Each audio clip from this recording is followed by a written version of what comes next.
So 25 days. Are you insane? I am, not because of that. I mean,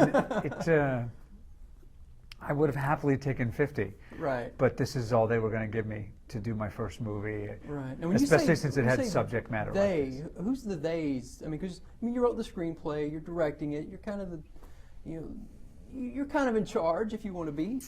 I'm not. I mean, they know what to put me in charge of, and it's not money. Right. And when I say they, I say the producers who produced it, who were, amazing that they kind of stepped up and let me cast who I wanted and took a shot on me. But the marketplace is the marketplace, and they're only going to be able to get enough money, as much money as they feel like one has a reasonable expectation to make back. And frankly, the very small amount of money we had, I still found it surprising that anyone thought there was a reasonable chance that they were going to make that back, given that it's the sex-addicted colonial theme park worker movie with the first-time director. Yeah, but you got a good name behind you, and you've got a good, strong cast. So, so that ought to do something. And I have to tell you, that's what got me 25 days. Could have been 12. Right, but watching the film, I would have never guessed if somebody said, "How long do you think this film took to shoot?" I would have guessed the normal amount of time.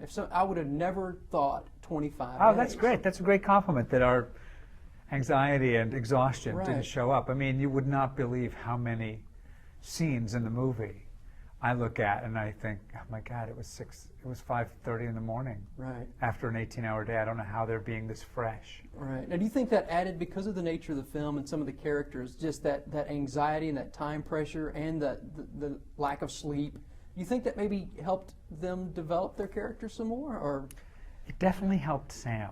Yeah.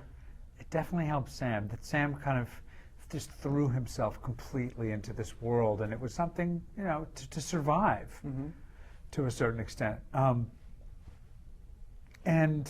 And yet there's certainly parts of it where you just, you wouldn't wish it on a dog. Right. Right. In the steaming hot mental hospital in New Jersey in August, with like rats, ghosts and everything else. Right. So he earned his money for this one, for sure. Well, he earned what little money. Yeah, exactly. Exactly.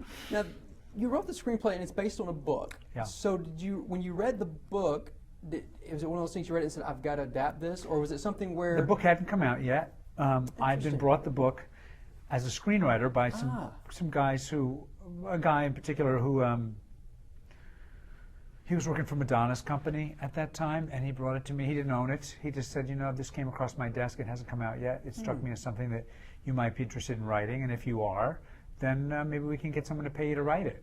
Right. And I read it, and I went, "Oh, I'm sorry. I'm going to have to give you the phone call you probably least wanted to get, which is, I only will write this if I can direct it. Right. And if you don't let me, I'm going to go do everything I can to try to get it." Right. And he said, okay, we can explore that. Right. And fortunately, he was a guy he knew that I had directed theater. He'd seen some of the plays I'd done. And so I partnered him up. I took him to a producer who I wanted to work with. And unlike a lot of people, he ponied right up and he bought the option, and we went to work. Right.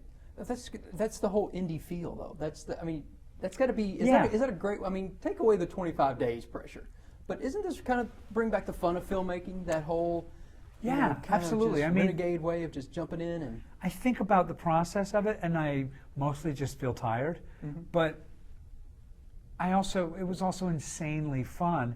And if I'm really honest about it, at the end of the day, there's a lot of things I had to compromise because of the budget and because of the amount of time we had in terms of shots we could have gotten. It was kind of you're given a much more limited palette. Right. And yet, of the 4 colors as opposed to 80 that I could have chosen if I had a bigger budget, I got to pick them. Nobody told us what to cut.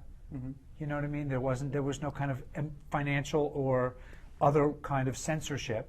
And it was everybody who was there because they loved the material and they kind of loved the idea of doing it this way. And I actually feel like, given that it is such an offbeat thing that looks at kind of some very dark stuff and some kind of very taboo stuff, I feel like it really feels like the right way to make not just this particular piece, but pieces that have kind of come from Chuck Palahniuk's voice. Yeah, and I think the theme and just the feel of this movie kind of does scream for that. and just the content. It's like, I mean, directing some of these scenes. I mean, how do you really stay serious on the set? Maybe it's just my 15-year-old mentality where I would just be giggling at anything. No, that was me. I had to be very careful with the giggling, especially because anything that's even remotely silly or dirty, I'm just going to giggle. Right.